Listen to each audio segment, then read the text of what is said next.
Welcome to my class. Cash flow statement में आज हम करेंगे cash flow from financing activities. Financing activities में इनफ्लो ऑफ कैश तब होगा when there is an issue of shares, debentures, bonds या company किसी तरीके की कोई बोरिंग्स करती है।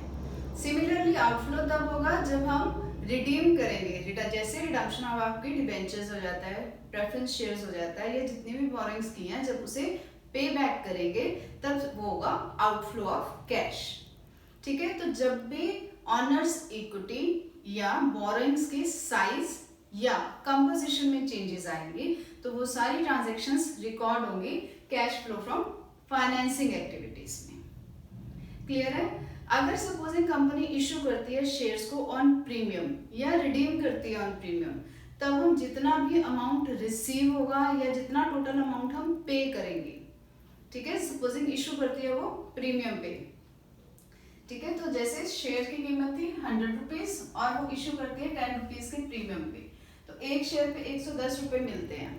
ठीक है, तो 110 इंटू नंबर ऑफ शेयर्स करके जितना भी हमारे को टोटल अमाउंट रिसीव्ड आएगा वो हम लिखेंगे जब हम इनफ्लो ऑफ कैश दिखाएंगे। सिमिलरली आउटफ्लो के टाइम पे भी, ठीक है, तो दैट मीन्स प्रीमियम का अमाउंट भी हम इनफ्लो या आउटफ्लो में शो करेंगे। सिमिलरली अगर अंडरराइटिंग कमीशन पे ऑफ करती है कंपनी तो अंडरराइटिंग कमीशन भी आउटफ्लो ऑफ कैश में शो किया जाएगा। इन सभी को क्वेश्चन के थ्रू हम करके देखते हैं तो ये टॉपिक और क्लियर हो जाएगा। तो सबसे पहले आप क्वेश्चन गो थ्रू कीजिए।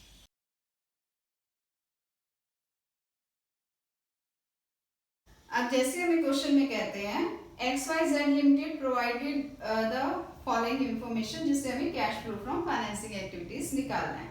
इक्विटी शेयर कैपिटल 10% डिबेंचर्स और 8% डिबेंचर्स हमें दे रखे हैं। एडिशनल इंफॉर्मेशन में वो कहते हैं interest paid on debenture 10,000, dividend paid 50,000 during the year 2016-17। XYZ limited issued bonus shares in the ratio 2:1 by capitalising reserves. अब एक चीज का ध्यान रखना है, जब भी कंपनी बोनस शेयर्स इशू करती है तो वो कैश इनफ्लो या आउटफ्लो में कहीं पे भी नहीं आता, रादर रिजर्व्स जो पड़े होते हैं उसी को कंपनी कैपिटलाइज करती है और बोनस शेयर्स इशू करती है। ठीक है, तो इस क्वेश्चन में भी वो कहते हैं कि बोनस शेयर्स इशू किए गए हैं इन द रेशियो 2:1, मतलब जिसके पास 2 शेयर्स थे उसे 1 बोनस शेयर दिया गया। ठीक है, तो उस हिसाब से जो इक्विटी शेयर कैपिटल में इंक्रीज दिखा रखा है 10 लाख से 15 लाख का, देखो जिसके पास 10 लाख शेयर्स थे उसे कितने शेयर्स मिले होंगे? 2 शेयर्स वाले को 1 शेयर मिल रहा है, एक वाले को कितना मिलेगा? हाफ, तो 10 लाख वाले को कितना बनेगा? 5 लाख। ठीक है, तो 10 लाख इक्विटी शेयर होल्डर्स को कितने बोनस शेयर्स इशू हुए? 5 लाख। तो अब टोटल कैपिटल कितनी होगी फर्म की? 10 कंपनी की 10 + 5 = 15 लाख। ठीक है, तो यही आपको इक्विटी शेयर कैपिटल में दिखा रखा है ना कि 2016 में है 10 लाख और 17 में होगी 15 लाख। तो ये जो 5 लाख का इंक्रीज हुआ है that is not an issue of equity shares, rather ये बोनस शेयर्स का इशू निकला है जिसमें इनफ्लो और आउटफ्लो कुछ भी नहीं होगा, इसलिए हम इस 10 और 15 के डिफरेंस को लेके नहीं चलेंगे। ठीक है, बाकी देखिए क्या करते हैं, 10% डिबेंचर्स क्या कर रहे हैं, वो रिडीम कर रहे हैं। पहले 1 लाख के थे, 2017 में वो खत्म हो गए, तो फर्स्ट हमारे क्या आएगी? Redemption of 10% debentures. कितने के डिबेंचर्स रिडीम कर रहे हैं हम? 1 लाख के। आउटफ्लो है ना ये, तो माइनस में शो किया जाएगा। देन 8% डिबेंचर्स हमने इशू किए हैं 2 लाख के, तो वो क्या आएगा? Proceeds from the issue of, proceeds ले रहे हैं वो क्योंकि इशू कर रहे हैं, proceeds from issue of 8% debentures. ठीक है, कितने? 2 लाख के। ये इनफ्लो है इसलिए हम पॉजिटिव में रखेंगे इसे। देन कहते हैं interest paid on debenture 10,000, outflow है interest paid on debentures amounting ₹10,000. Then dividend paid ₹50,000, ये भी आउटफ्लो है, dividend paid amounting ₹50,000. Bonus shares का तो हमने कर ही लिया है। इसके बाद आप 8% डिबेंचर्स 2 लाख जो है, 8% डिबेंचर्स पे हम इन 2 लाख पे हम इंटरेस्ट नहीं प्रोवाइड करेंगे। क्यों? क्योंकि हमें कोई भी डेट नहीं दे रखी है कि किस डेट को कंपनी ने ये डिबेंचर्स इशू किए हैं, ठीक है। सपोजिंग अगर उन्होंने डेट दे रखी होती है तब हम जरूर इंटरेस्ट कैलकुलेट करते हैं from the date of issue till the date of till the end of the year, clear है। बट इस केस में ऐसा कुछ भी नहीं दे रखा है, इसलिए हम ये अज्यूम करके चलेंगे कि ये 2 लाख के जो डिबेंचर्स कंपनी ने इशू किए हैं eight the end of the year company ने इशू किए हैं, इसलिए इसके ऊपर कोई भी हम इंटरेस्ट पे ऑफ नहीं करेंगे, क्लियर। अब इनको टोटल करके देख लेते हैं कितना बनता है। दैट विल अमाउंट टू ₹40,000 और ये पॉजिटिव आएगा तो इसलिए हम लिखेंगे cash flow from financing activities, ठीक है। ये तो हमें पता है ना अभी तक कि अगर पॉजिटिव है तो फ्लो आएगा और नेगेटिव होता है तो यूज्ड आता है, क्लियर है ये क्वेश्चन। अब एक और क्वेश्चन करके देखते हैं ताकि ये टॉपिक हमारा बिल्कुल क्लियर हो जाए। तो सबसे पहले आप क्वेश्चन गो थ्रू कीजिए।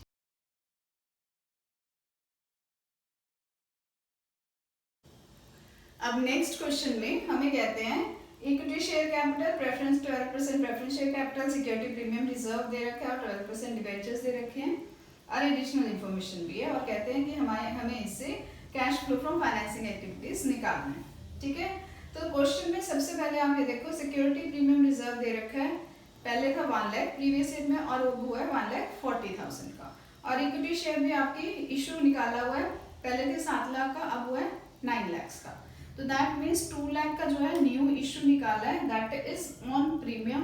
प्रीमियम कितना हुआ 40,000 का, क्योंकि सिक्योरिटी प्रीमियम रिजर्व में भी प्रीमियम की अमाउंट इंक्रीज कर रही है बाय ₹40,000। तो सबसे हम पहले लिखेंगे प्रोसीड्स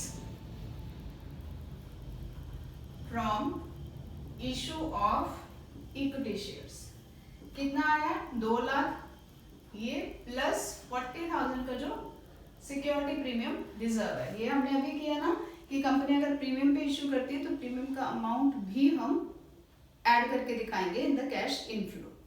तो 2 लाख के इशू निकाला है, 40,000 का प्रीमियम है, तो टोटल प्रोसीड्स कितने आए हमारे पास 2,40,000 की, ठीक है। नेक्स्ट कहते हैं 12% प्रेफरेंस शेयर्स हैं, पहले 5 लाख के थे अब 3 लाख के हैं, दैट मीन्स 2 लाख की जो है वो रिडम्पशन हुई है प्रेफरेंस शेयर्स की। और आपके पास एडिशनल इंफॉर्मेशन में कहते हैं preference shares were redeemed at a premium of 5% on the last date of current year, ठीक है। तो दैट मीन्स 2 लाख की जो रिडम्पशन हुई है that is on premium of 5%।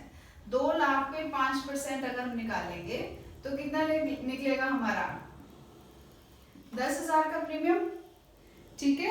तो कितना आया हमारा रिडम्पशन कितने की होगी प्रेफरेंस शेयर्स की 2 लाख प्लस 10,000 जो कि प्रीमियम का है, तो टोटल कितना हुआ हमारा 2,10,000, ठीक है। तो ये क्या हम लिखेंगे redemption of 12% preference shares, clear है कैसे आया। वो कहते हैं हमने जो रिडीम किया है वो 5% प्रीमियम पे किया है, तो कितने की रिडम्पशन हो रही है 2 लाख की, पहले था वो 5 लाख अब हो गया वो 3 लाख, दैट मीन्स 2 लाख की रिडम्पशन हो रही है। 2 लाख की रिडम्पशन पे 5% का प्रीमियम वो पे ऑफ कर रहे हैं, दैट मीन्स 10,000 एक्स्ट्रा पे कर रहे हैं।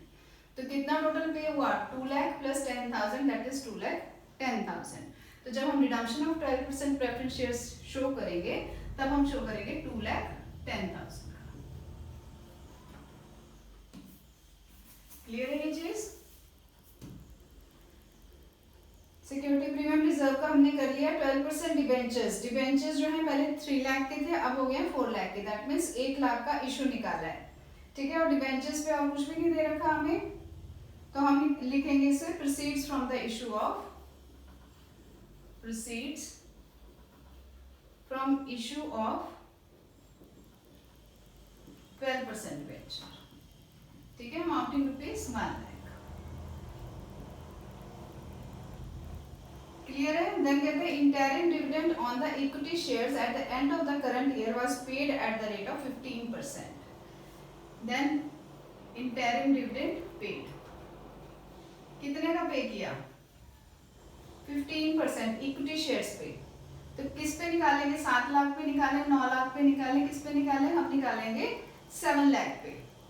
Interim dividend in the beginning of the year जितना भी होगा उस पे हम निकालेंगे, ठीक है। तो कितना होगा 7 लाख पे 15%,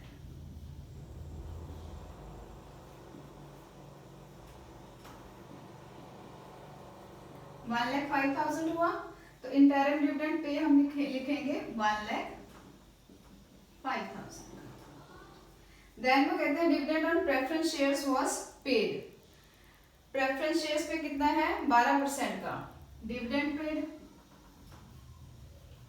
कितने पे 5 लाख पे 12%, तो वो आएगा 60,000 का, ठीक है। क्वेश्चन में तो और कुछ नहीं दे रखा है, बट हमारे पास 12% डिबेंचर्स भी हैं जिसपे हमने इंटरेस्ट अभी तक पे नहीं किया। ये तो इंटरिम डिविडेंड और हमने डिविडेंड पे किया, बट इंटरेस्ट अभी तक हमने पे नहीं किया, तो इंटरेस्ट भी पे करेंगे। इंटरेस्ट पेड ऑन डिबेंचर्स कितने का 12%, कितने डिबेंचर्स पे 12 लाख पे 12%, सॉरी 3 लाख पे, 3 लाख के है ना आपके इन द प्रीवियस ईयर कितने हैं 3 लाख के, 3 लाख पे 12% के हिसाब से हम डिविडेंड इंटरेस्ट की भी पेमेंट करेंगे। That will amount to rupees 36,000, ठीक है। तो जो भी आपका आउटफ्लो ऑफ कैश होगा वो हम माइनस में शो करेंगे, जो इनफ्लो होगा उसे हम प्लस में शो करेंगे। अब टोटल करके देख लेंगे क्या बनता है हमारा। टोटल बनेगा हमारा 71,000 नेगेटिव, ठीक है। दैट मीन्स क्या हुआ cash used in financing activities, ठीक है जी। क्योंकि हमारा माइनस में आया इसलिए हम इसे लिखेंगे cash used in financing activities. Clear है ये दोनों क्वेश्चंस? होप आपको ये टॉपिक समझ आया होगा। If you like my video please do like share and subscribe. Thank you.